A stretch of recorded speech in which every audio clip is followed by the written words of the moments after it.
Welcome in to another episode of the Junkyard Dawgcast. I'm your host, Benjamin Wolk. You might have started to think that I was the Grim Reaper on these anytime that Jordan and Kip put me as the solo guy doing these post-game podcasts, post-game episodes. Georgia's been losing. I did it for the Alabama game.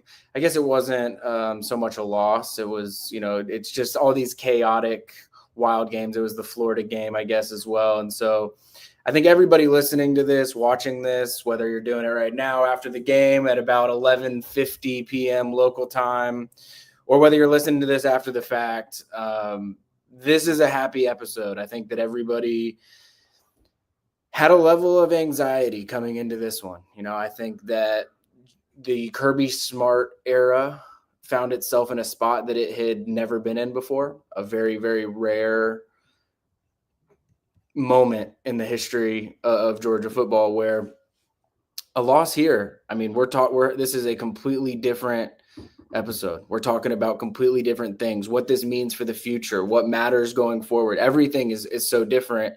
And instead, Georgia comes out with a 31-17 victory over Tennessee.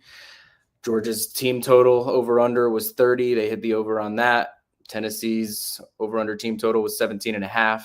That hit the under. Georgia covered the 10-point spread, 8.5 to 10-point spread, depending on where you got it or when you got it. So all around, one of the best Georgia football performances in a must-have spot that you can remember in quite a while. This is a team that has struggled mightily on the offensive side over the last 7 weeks. That could not have been further from the case today. We'll get into that a little bit more. Carson Beck, Mike Bobo, what we saw defensively. Georgia spotted them 10 quick ones pretty early, and Georgia controlled the game from there on out. So what we're going to do, those of you that have been around here for these post-game podcasts in the past, we're going to talk a little bit about the game. I'll talk a little, I'm in Sanford Stadium right now, and I think they do the score replay booth, whatever. I'm in that right now. I don't even know that I'm supposed to be here, so don't tell anybody that I'm in here. But we'll talk a little bit about the environment, what this means going forward. There was some recruiting stuff that happened tonight, and obviously a lot of recruits are in town, so I'll talk a little bit about that as well. And then we'll kind of go around the country and just talk about some top 25 games and games in the SEC that stood out to me. I don't think you can talk about this Georgia football game without talking about Carson Beck, just like the last 7 weeks of the year. And I think that we've had a tendency to focus maybe more than we needed to on Carson Beck because of some mistakes that he's made in certain situations or because of just the overall offensive identity feeling lost. Let me start with the stat sheet because I think that speaks for itself. 25 of 40, 347 yards, 2 touchdowns, and the big one, no interceptions. It's the first time all year that Carson Beck has thrown for more 40 or more times and not had a turnover. That's significant. You could tell early that Georgia trusted him and that they, despite everything that everybody's said over the last several weeks, that Georgia was going to give Carson Beck the ball, say, go win us this football game. And I think that when you don't have Trevor Etienne, when you're trotting out Nate Frazier and Chauncey Bowens, and they're great players that have bright futures at Georgia, but when you're relying on 2 true freshmen at running back, when your left tackle, which I'll get into that more, when your left tackle's not playing, there's probably a little bit of concern running the ball. I think that there was an initiative this week to protect Carson Beck and give him the time to perform better. That absolutely happened. He did not get sacked. I'll also note, you look at his rushing stats, he was 3 carries for 32 yards and a touchdown. 2 of those were really critical scrambles, one of them being a scramble for a touchdown to make it 24-17. But, I thought, Mike Bobo, he ran a quarterback power, sort of a creative look with motion and just ran the ball with Carson Beck in a way that you haven't seen Carson Beck used a whole lot. I think you might see a little bit more of that going forward just with what Carson Beck showed today. But I think that you cannot talk about this game without starting with the 2 guys that have caught as much or more heat than anybody in Athens, Georgia this year. That's Mike Bobo and that's Carson Beck. Carson Beck played out of his mind. Mike Bobo, I thought there have been several times this season that Mike Bobo has dialed up great game plans and great play calls throughout the course of that game. And sometimes the results haven't matched up with that. tonight, I would even say again, Georgia probably left a little bit out there. I mean, at the end of the first half, I think a lot of people were worried about what, the slight Carson overthrow, Dom Lovett not able to get in bounds, end up dropping it, sort of stumbling over his own feet, what that moment might have meant. Georgia having to settle for the field goal rather than score the touchdown and go with a lead into halftime. But there really was no moment throughout this game where it didn't feel like, I don't want to say Mike Bobo pitched a perfect game, but I felt like for all the grief that man catches, and look, I work for Dogs 24/7. Go subscribe. You're on the Junkyard during the game. There's nobody that has more haters in this world than Mike Bobo on a game day and those game day threads. And sometimes I get it's warranted when the offense isn't performing to the level that people want it to. But when a guy's calling a game like he called tonight, you just have to respect it. You've got to pay, you got to give your credit, and you got to say Mike Bobo dialed it the hell up tonight, and he absolutely did. I think that as loud as people are against him, you've got to show that positivity in a game like this, a must win. Your quarterback's not playing the way that you would like to. Your receivers aren't as dynamic. You're down offensive lineman, and you might not even have a first-round offensive lineman in the room right now to go out and, Tennessee had not given up 20 points all season. Georgia just put up a 31 spot. And again, I think, Carson Beck misses Arian Smith early. He misses Nitro Tuggle on one where he got a little bit of separation. Arian Smith gets the offensive pass interference when they go back to him down the field. I already mentioned the Dom Lovett play at the end of the first half where they had to settle for a field goal. I mean, I think there are moments where Georgia probably could have maximized this game even more than they did. And so huge tip of the cap to both of those guys, because I think the criticisms that they've gotten this year, not always unjust, but sometimes maybe exaggerated. I think tonight was a great answer from them. I think, there have been questions about, does Carson Beck want this? And has the NIL money gotten to his head and all sorts of garbage? I think you saw very early on in this game, he picks up a first down with his legs. He gets real animated. He throws that first touchdown to Oscar Delp. Him and Tate Ratledge start do-si-doing around him, and he was having a ball out there. I think that what we saw, and I'll get into this a little bit more too, is Georgia needed to get home. Georgia needed to get back in Sanford Stadium. It had been too long, and I think you saw a much more normal version of Georgia football today because of that. I will note, this is the most, you can tell that this is the amateur hour podcast when I'm doing it, not Jordan, because for those of you that are watching on YouTube, you'll see that I have some of my icons wrong and my screen color and things like that. I don't know how to fix it. Look at Jordan. He's the guy that knows how to do those things. He's down right, and I should have said this. Jordan's currently working his ass off. He's down doing interviews with Kirby Smart. He's just talking to players. I'm sure that we're going to have a bunch of good stuff. If anything super noteworthy happens, he's actually going to send it my way. But subscribe to Dogs 24/7. He's going to have a lot of content from that. I'm sure that he had a really good conversation with Carson Beck down there because, like I said, Carson Beck really is the story of the game, in my opinion. A couple of guys that I mentioned there on offense that I need to give a little bit of extra kudos to, I think. Oscar Delp probably had a career night. I mean, he was, let's see here, 4 catches, 56 yards, and 2 touchdowns. If you look at all 3 of the tight ends, and there was a lot of 13 personnel going on out there with Oscar Delp, Ben Jurasik, and Lawson Lucky, they combined for 10 catches, 130 yards, and 2 touchdowns, without question the biggest night of the year from that tight end group.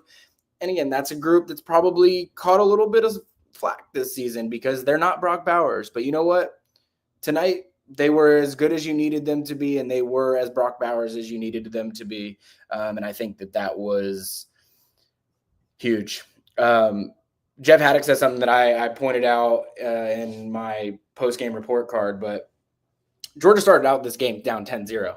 And they win the game 31-7 from there on out. I mean, not saying they spotted them 10 because, Tennessee makes a stop. They drive down the field, make it look comfortable. They flip the field, with a punt, which you almost never see Georgia give up a punt return.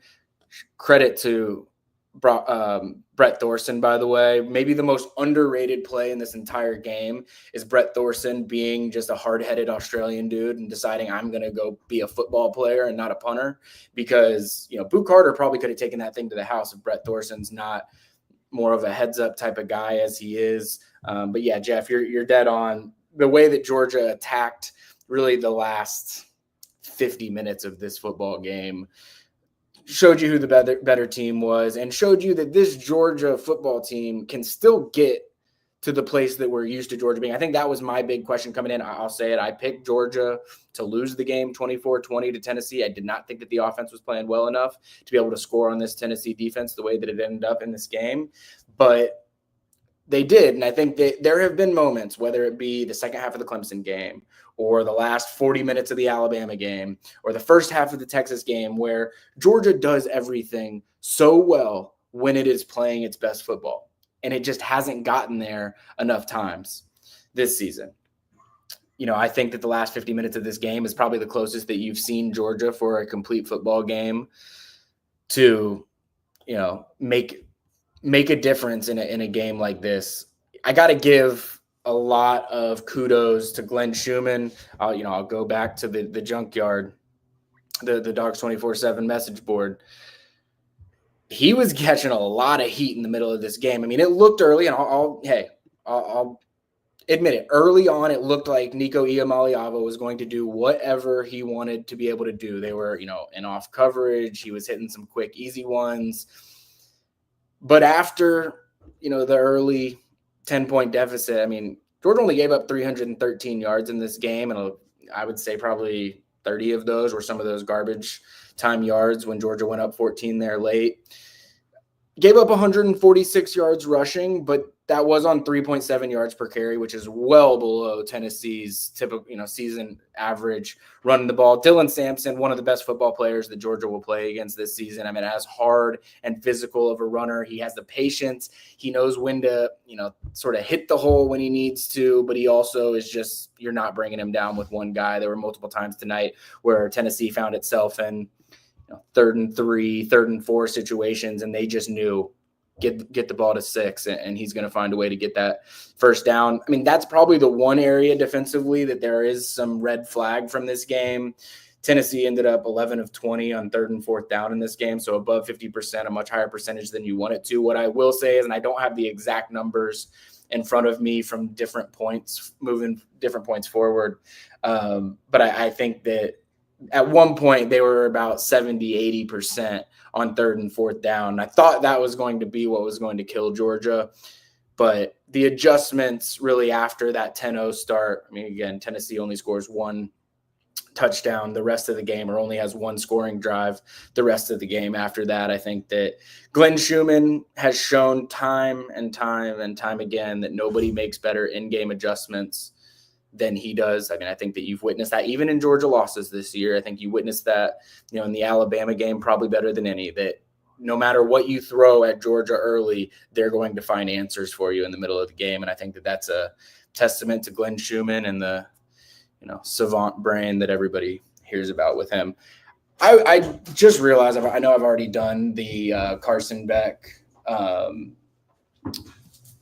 second.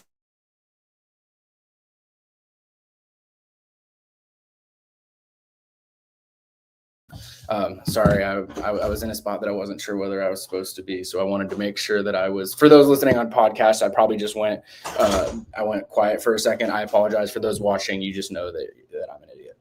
All right, so one play that I have to bring up because I think that it changed the entire outcome of this game, and this might be a crazy moment, but in the second quarter, Georgia had not been moving the ball very well offensively, passing the ball. Carson Beck snaps it. Tennessee had jumped off sides. Flag comes out. He gets a free play. There is a clear difference between Carson Beck when he has no fear of turning the ball over and when he does. And I think in that moment, he just, all fear is out the window. All risk is out the window. He slings it across the middle, hits Dom Lovett, who is pretty well covered, but he had no risk, so he had no fear trying to fit it in that tight window. Hits him. Dom Lovett gets a couple of yards after the catch. I think from that moment on, and I don't have the exact stats, but from that moment on, I think Carson Beck had like 300, outside of, or including that play, I think he had like 330 of his 347 passing yards. When he gets into a rhythm, and I'm not saying you're not going to be able to bank on a free play every game, but when he gets into a rhythm and those free plays, you can visibly see a change in Carson Beck's demeanor when those moments happen. I think it changed the entire landscape of this football game. Georgia was not moving the ball well. He did not look comfortable. He steps into that throw knowing that nothing bad could possibly have happened. Whatever the end result was going to be A-okay, and they were going to live to see another play. From that moment forward, Carson Beck had as good of a football game as I've seen him play all year, but I think you could also probably extend that to last year. I mean, I think that's how significant this game was in his performance in this one against the team that, like I said, hadn't given up 20 points all year. Now we're sitting here with Georgia putting up a 30 spot and winning by 14. I am going to take a quick break. When I come back, I'm going to talk about the national landscape a little bit, just sort of what this means. We'll talk a little bit of recruiting stuff, and then we'll take a look around the country at some of the best game scores that I saw throughout the week. And some of these things might be new for me as well, because I haven't been totally dialed into the scoreboard this week.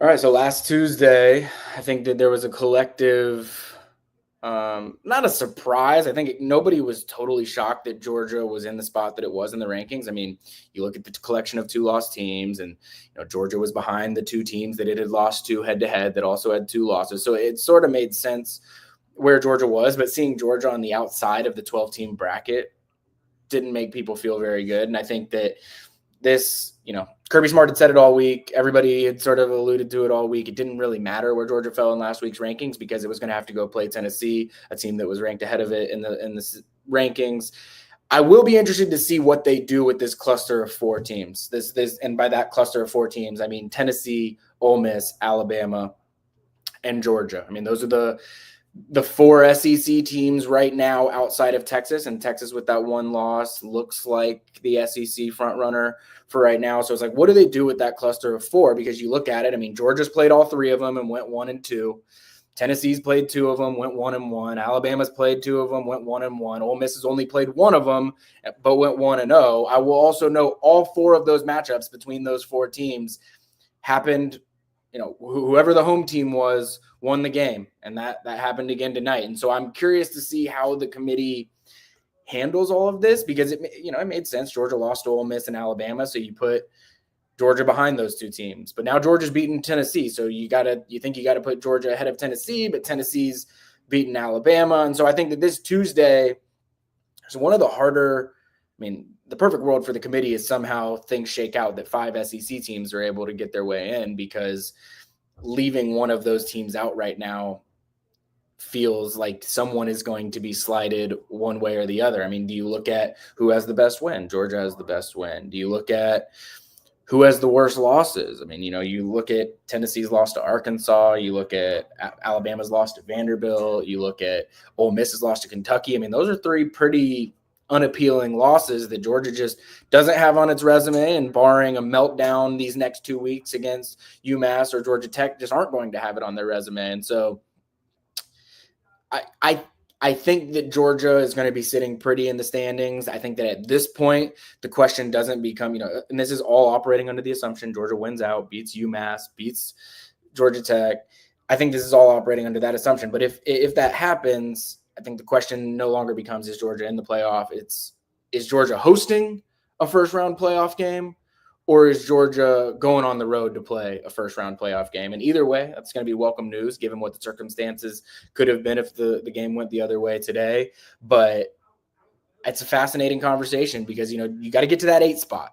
And I think that Georgia is going to be on the fringe of, you're hosting Indiana or you're going to play a Notre Dame. Like, I think that's sort of the situation that Georgia is looking at. And we're not going to totally know until some of these things play themselves out, but I think we're going to get a much clearer picture on Tuesday when the college football playoff rankings come out. I'm going to get into some recruiting stuff just because this was a huge recruiting weekend for Georgia. I won't get into everything. Obviously, subscribe to Dogs 24/7, and I will have a bunch of updates talking with top recruits, official visitors, everything that was going on in Sanford Stadium on Saturday. But before I get into recruits specifically, an incredible round of applause to two things. The fans. Kirby's giving you some hell this season at times for the day games against Auburn and Mississippi State. Things weren't perfect. Tonight was one of the best Sanford Stadium environments that I've ever been in. The student section was there early. They got the blackout memo, even though the black jerseys didn't come with it. Maybe Kirby Smart will throw you the gift for Black Friday against Georgia Tech and say, hey, you earned the black jerseys for this one. But the game day environment was incredible. They added fireworks to basically every moment of the game, pregame, touchdowns, kickoffs, postgame. There's now fireworks for these night games, which I think they learned a little bit of a lesson from the Texas road trip that they took. So incredible environment, and it was important for there to be that kind of environment because of the level of recruits that were in town this weekend. There were some official visitors. Washington commit offensive lineman Zach Staskowski. He was on an official visit. Missouri running back commit Jamarian Morrow, all-purpose back type of guy. He was supposed to take an official visit in June. He was now on his official visit today. I would say the most notable piece of recruiting news, and this is very important recruiting news for those of you that are in the weeds on it. 2026 cornerback commit Dominic Kelly. He committed to Georgia earlier this year. He goes to IMG Academy. He's been a staple for Georgia's 2026 recruiting class.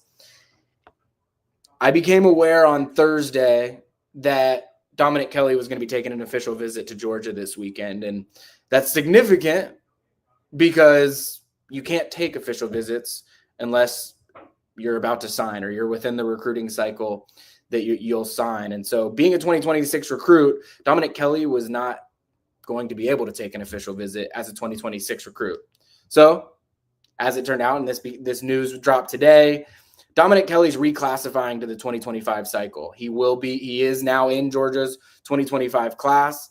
And this is a big deal because he's a cornerback, and this is a position group that I have had a lot of confusion about what Georgia is going to do.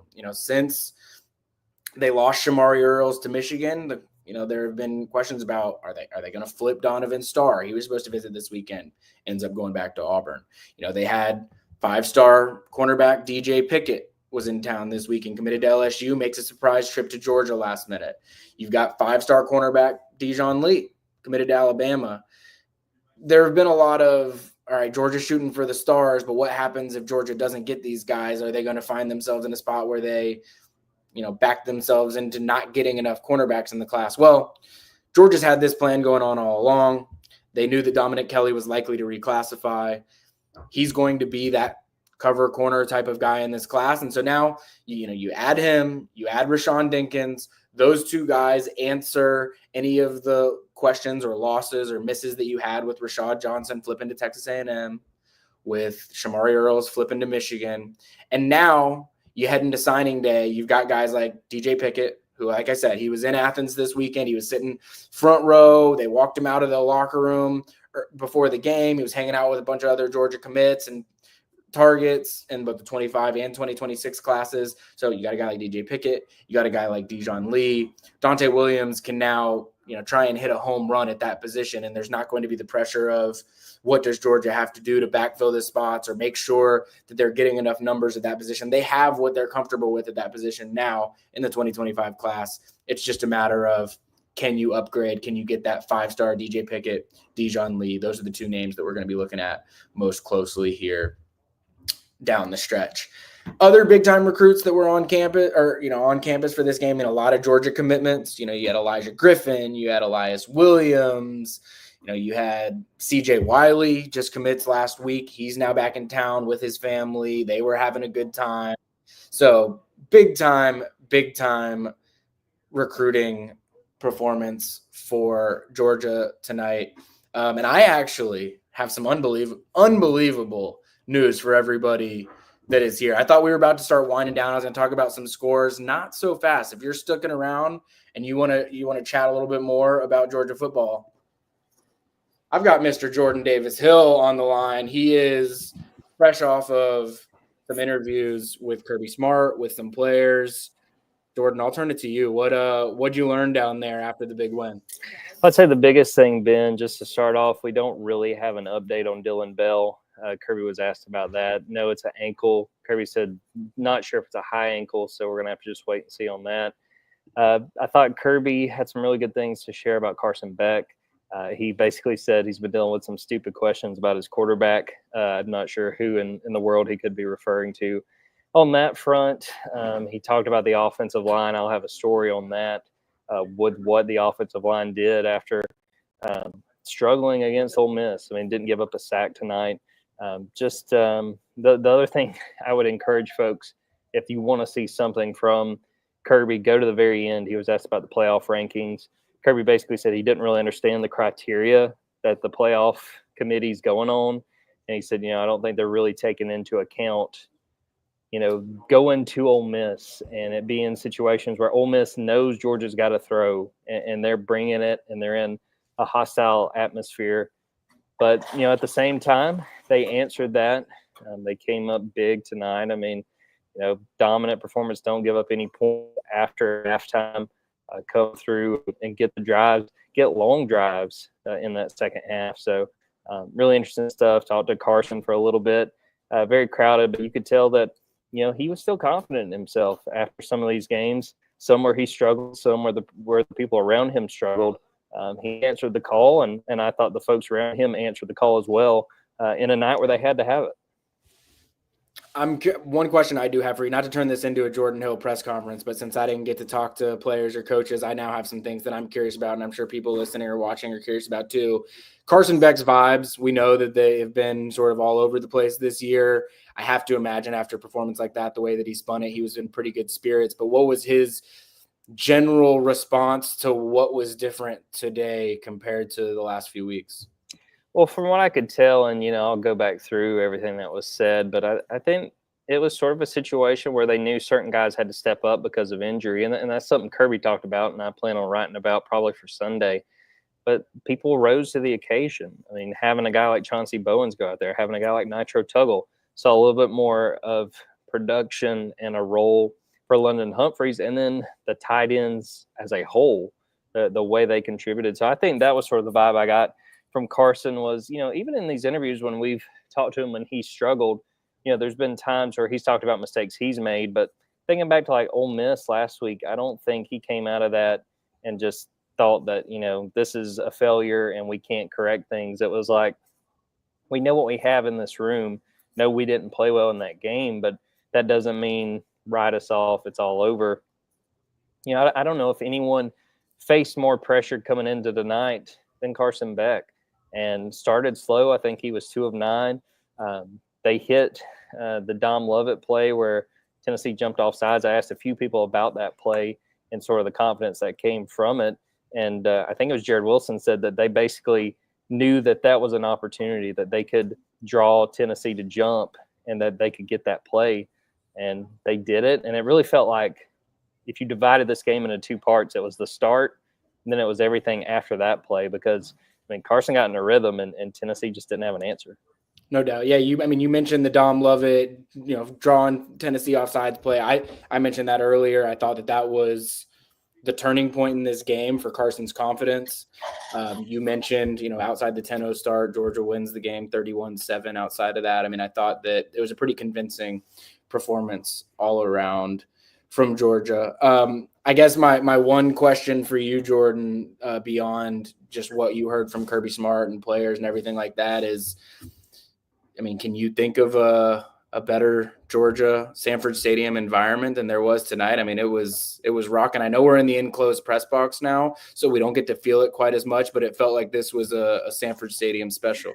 For sure. the only one that I've been to that I thought topped it was this game 2 years ago. Because it was just super loud. But credit to, starting with the students. They brought it. We saw them all. The student section was full by probably an hour and a half before the game, maybe an hour before the game. They brought it.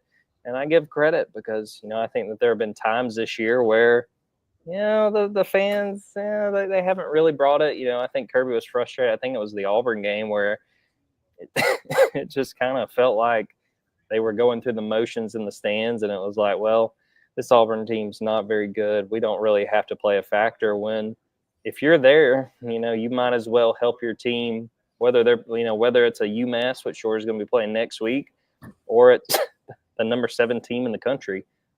So yeah, they brought it. I think they deserve a ton of credit because Kirby's gotten after them, and we know that it's frustrated some fans. Some fans on the Junkyard have gotten frustrated with things that Kirby said about the fans, but kudos to them. They showed up tonight, and I thought they played a real role. You saw false starts from Tennessee. You saw them kind of being affected by that crowd, and in a game that was decided in the final probably 7 minutes of action, that was huge. Absolutely. Jordan, you're a pro. For you, the fact that you hopped on this after everything, I know how terrible navigating this stadium at night can be. Kudos to you for hopping on. Also, kudos to Jamie Duronio.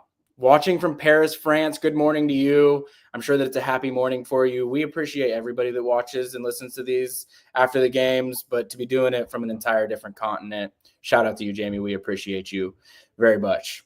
Jordan, I don't know if you had anything else that you wanted to add. I was going to run through the sort of top 25 SEC games that stood out to me, but if there was any last parting words on the game that you wanted to give before I dive into that. Shout out Chauncey Bowens, Nate Frazier, Nitro Tuggle, which I think we'd already mentioned. Let's shout out Brett Thorson for that tackle on that punt. I mentioned that earlier. It's a play we'll never talk about because, you sort of forget about it the way the game went. Could you imagine if it's 14-0 because he doesn't track that down? Totally different football game. Kirby Smart said it was a 4-point swing right there because they wound up forcing a field goal. Other than that, no, Georgia answered, and I think they deserve a lot of credit, a lot of pressure after a tough showing on this.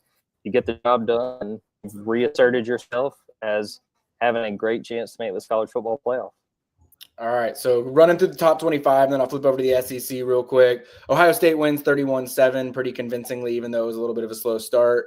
Arkansas kept it close with Texas for a while, but Texas ends up pulling it out 20-10. Colorado. Is Colorado a playoff team? I feel like everybody wrote them off, and they might be the most exciting team in college football. They're beating the crap out of everybody that they play. Clemson wins 24-20. That was a tight one, fun, close finish. Big for Georgia's resume, too, to keep it top 25. Tulane wins convincingly. Alabama wins convincingly. Penn State, Notre Dame, they all win convincingly. SMU, 38-28. It was a little bit close there, a little bit dicey late for a team that's flirting with playoff spot, but they pulled out against Boston College. Louisville, top 25, top 20 team, number 19, goes down to Stanford. Shout out Ben Urosic, had probably his best game in a Georgia uniform today as well. How about Billy Napier, huh, Jordan? Where is this the most roller coaster every single week, the way that we talk about this man's job security? Has there ever been anyone that's lived like this? They win by 11 against number 22 LSU, and I wasn't watching it as closely as some, but it seemed like it was pretty compelling win from Florida once that second half got started. Yeah, I think that LSU gave up probably 6 sacks, and I'm going to say it, Ben. Do you think now maybe Billy Napier and Brian Kelly, did they just Freaky Friday? Or are they now in a situation where all of a sudden Brian Kelly's the one with all the pressure? You might be exactly right. I feel like the hot seat will turn up quicker for Brian Kelly and LSU too, much less likable than Billy Napier is. South Carolina, 34-30, maybe the game of the day. I only caught the last 2.5 minutes of that game, and I felt like it was the best 2.5 minutes of football I watched all year. South Carolina pulls that out. South Carolina is just a really good football team. They have maybe the best pass rush in college football, and sometimes when you have the best pass rush, that's all you need to be really, really good, and I think that they showed that today. They've really showed that all season long, and I'm sure that Georgia's not disappointed that South Carolina found their way off of Georgia's schedule this year. Boise State doubles up San Jose State, though I think that one was kind of close early. Arizona upsets Kansas State. Number 16, Kansas State wins 24-14. I think that was like 21-0 or something like that at halftime. So really wasn't even close. Number 1, Oregon avoids a scare on the road against Wisconsin and Madison. They win 16-13. I'm going to have to go back and watch that and figure out how the heck that happened. And then Texas A&M wins convincingly, rounding out all of the top 25 games. What sticks out to you out of that group, Jordan? Well, first I want to say with South Carolina, shovel pass forever, which I think I tweeted when they scored that. Other than that, teams taking care of business, a few scares. I think that was Arizona State, right? That beat Yep. Kansas State. Kenny Dillingham, a guy that I think we both covered at Auburn, doing a great job there. No doubt. And yeah, I mean, I think Georgia's got to feel really good about where it's going to be once this next playoff ranking comes out. I kind of think they may just sort of flip with Tennessee and maybe be around that 6-7 spot. But no, I mean, no entertaining weekend of football, but I think we got one of the better games of the slate. For sure. The only games that I missed out of the SEC that weren't in top 25 matchups, Kentucky won convincingly. Auburn won convincingly against inferior opponents. I'll close it out with this, Jordan. You kind of led me into something that I talked about a little bit earlier before you hopped on, but this cluster of 4 teams, Tennessee, Ole Miss, Alabama, and Georgia, I think it's fascinating what the committee's going to be forced to do, looking at all the head-to-heads that some of them have played, and then some of them haven't played nearly as many head-to-heads, and then some of them have some clear not good losses, and some of them don't. Rank those 4 for me: Tennessee, Alabama, Ole Miss, and Georgia. How do you think the committee has them ranked on Tuesday? I figure it will probably be Alabama, Ole Miss, Georgia, Tennessee would be off the top of the dome. I mean, with how Alabama's playing right now, Ole Miss still riding high after beating Georgia. Georgia jumps Tennessee because of that head-to-head. And, I mean, I think Tennessee, even with just 2 losses, you got the win against Alabama. And other than that, what are you sort of relying your resume on? I don't think Tennessee's completely out of it, but that's a huge blow. They're going to need some help. They're going to need, Ohio State to probably beat Indiana in convincing fashion. You're going to need some of those teams that are probably going to be ahead of you next week to falter along the way. But no, I mean, I think 4 is probably the most the SEC's getting in. Tough loss for Tennessee as far as this goes. I know that's only their 2nd loss, and we're going to hear, I think, a lot from Tennessee fans in the next few days when this next ranking comes out. But I think Alabama are very secure, and Georgia's in a really good spot. Just looking ahead a couple of weeks, you can't let Georgia Tech play spoiler on Black Friday. Awesome, Jordan. Well, thank you for joining us. People were probably getting tired of me talking to myself, so thank you for hopping on. As always, stay subscribed to Dogs 24/7. Jordan's going to have a lot of stuff. I'll probably have a little bit of stuff, and then I'll have some good recruiting things coming out of the weekend as well, because as I talked about earlier in the show, there were a lot of big-time prospects on campus, so there's going to be a lot of news that comes out of that. So stay subscribed to Dogs 24/7. Appreciate everybody who watched or is listening after the fact, and we will see you early next week.